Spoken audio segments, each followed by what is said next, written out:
आज लोकांच्या मनामध्ये जे आहे शिंदे साहेब आहेत आणि ते लाडक्या बहिणी पण बसलेल्या आहेत. या लाडक्या बहिणींचा कधी कुठल्या मुख्यमंत्र्यांनी विचार केला नव्हता, पण आपल्या लाडक्या भावाने शिंदे साहेबांनी आपला विचार केला आणि हा निर्णय घेतला आणि आपल्याला आपल्या पायावरती उभं करण्याचा एक प्रयत्न केला.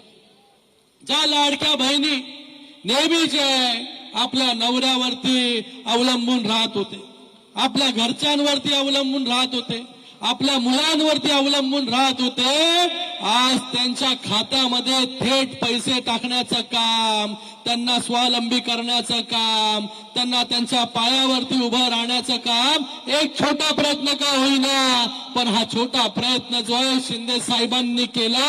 म्हणून आपण देखील विधानसभेला त्यांच्या मागे ताकदीने उभं राहण्याचं काम केलं. म्हणून महायुतीची सत्ता आली आणि पुन्हा नगर परिषदेमध्ये त्याच लाडक्या बहिणींनी पुन्हा शिवसेनेच्या मागे उभी राहिली.